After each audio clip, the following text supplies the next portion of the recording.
Here's Andy at his live workshop. Note that he's not wearing any clothes in this segment. Chapter 6, Faith in the Magical Universe. I didn't have a story for it.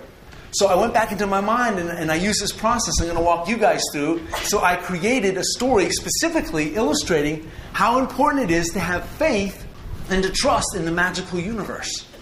And then I shared the story with them. So I like to share that story with you guys. Okay, do you guys remember seeing the movie Willy Wonka and the Chocolate Factory? Remember the chocolate waterfalls and the Oompa Loompas? It's like, oh my God, I want to be Willy Wonka and have my own chocolate factory. When I was in the 4th grade, my teacher, Mrs. Hacker, took our class to the school cafeteria for a presentation that was put on by a company called The World's Finest Chocolate. It was a school fundraiser. And that day, they gave me a piece of chocolate. And I ate some of this chocolate, and I started to get high.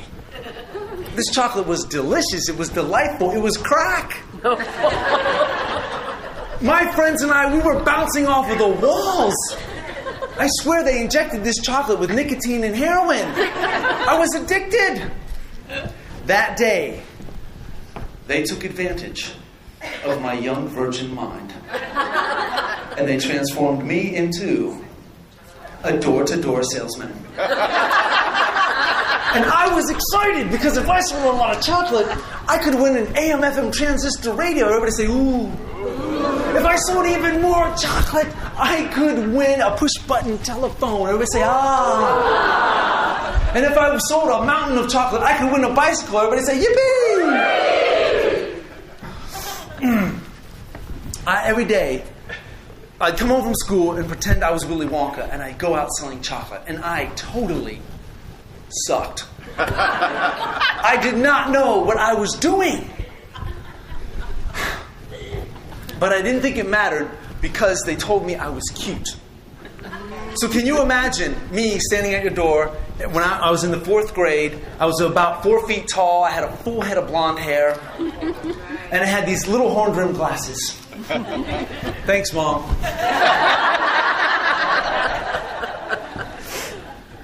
I mean, who could say no to this cute little crack dealer? Everybody in the neighborhood said no.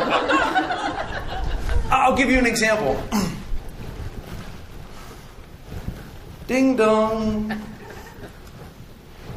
Hi, I'm Andy, and I'm selling the world's finest chocolate. And if you buy one, it's a fundraiser for the school, and there's prizes and stuff. And okay, thanks. Bye.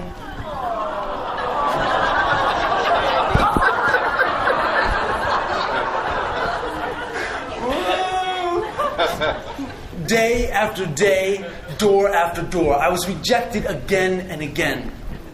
But I had one thing going for me. Faith. Faith. I continued to knock on doors.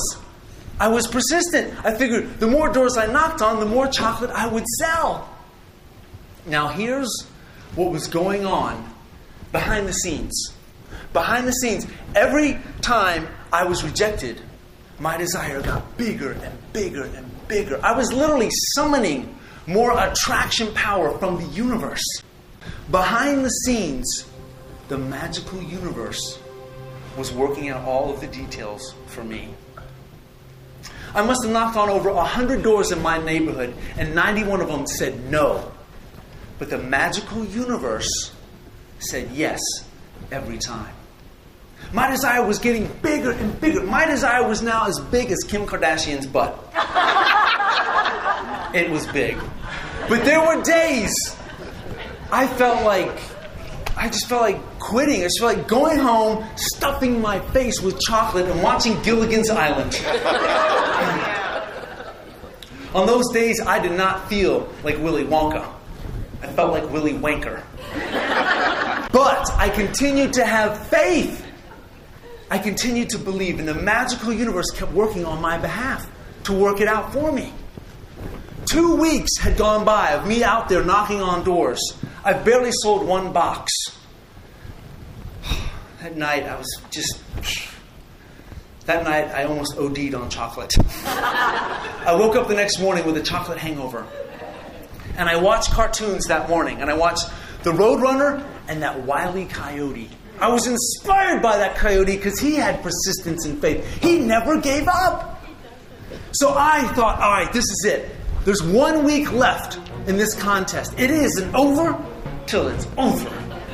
I went out there that day, and right off the bat, I sold 2 chocolate bars. I was so excited. Yes, I sold.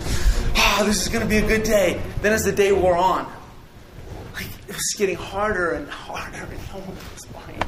Come on, please. What is the secret? I know. What am I missing? There's other kids in my school who are selling it. There's this one kid named Travis who's selling a box a day. I hate that kid. What is he doing? What's his secret? It was like, it was later in the day. It was getting late. It was Florida, hot, humid. I'm like, just forget it. I quit. I'm giving up. I'm going home. So on the way home, I turned onto my street, 54th Avenue. I live at the end of the street.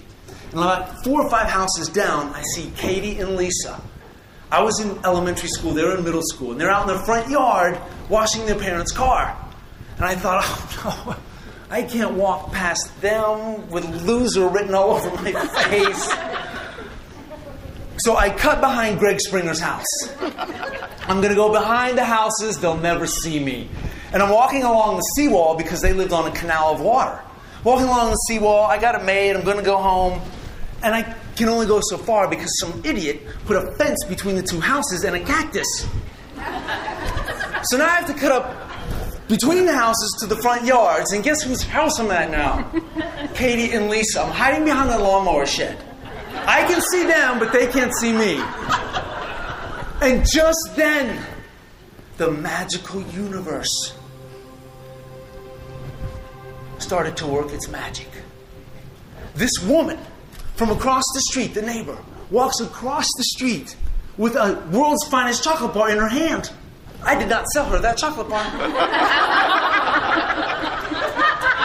She then proceeds to give Katie and Lisa a piece of the world's finest, gives them some crack. She then proceeds to tell them a story.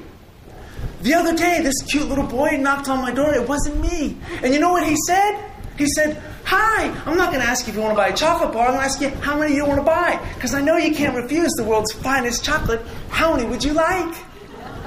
She said I couldn't refuse. I bought chocolate. And they all said, hey, they all, had a little chocolate party. That's it.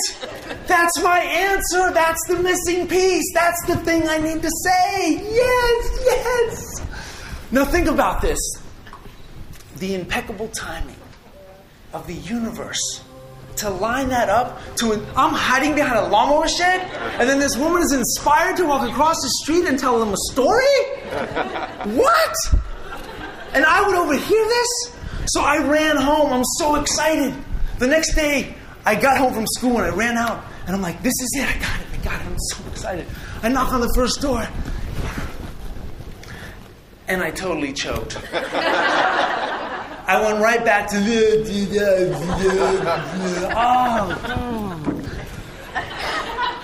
So I get to the second door and I'm pumping myself up. Andy, say it. Just say it. Just say it. Just say it. Knock on the second door. I'm like, I chickened out. I was staying within my comfort zone. Even though I had been given the words of wisdom, I wasn't big enough to yet say them. So I was like, all right, it's the third house. I gotta do it. Do it. Say it, Andy. Just say it. Say it. And I get to the third house and I realize this isn't just any house. This is the house that's in every single neighborhood in the world. This is the crazy cat lady house. We know 3 things about the crazy cat lady, don't we? 1, she loves cats. 2, she loves chocolate. And 3, she loves watching Desperate Housewives. And Oprah. So I walk up to the front door and she's got the kitty cat mailbox, the kitty cat wind chime, the kitty cat doormat. I ring the doorbell, I hear cats meow.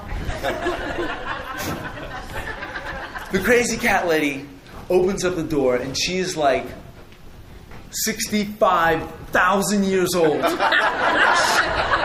She's got curlers in her hair. She's got on a pink nightrobe, and she's got cats all over her. She looks like a cat tree. I was freaked out. She scared it right out of me. I said, "Hi, I'm Andy. I'm not going to ask you if you want to buy a chocolate bar. I'm going to ask you, how many do you want to buy? Because I know you can't refuse the world's finest chocolate. How many would you like?" The crazy cat lady burst out laughing, and she said, "Wait 1 second," and she slammed the door in my face. I didn't hear her say, "Wait 1 second." She opened the door 10 seconds later, and I was standing there like this.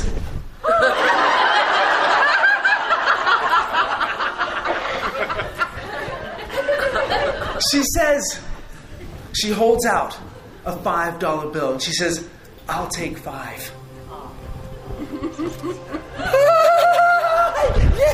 Yes, this is the best day of my life. She bought 5 chocolate bars. It worked.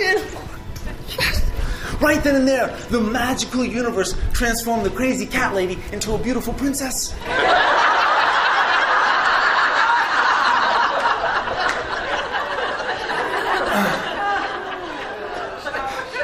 From that day forward, I doubled my sales in chocolate. And then I ended up selling more chocolate than any kid in my class. But in the end, I didn't win, and it didn't matter, because I learned to have faith and to trust in the magical universe. Now let me ask you a question. Have you ever been pursuing a dream and lost your faith? And forgotten that there's a magical universe working behind the scenes for you? That's when you have to continue to believe it before you see it. Ladies and gentlemen, totally unique trailblazers, trust in the magical universe. Go forth today with faith, persistence, and chocolate. That's my story.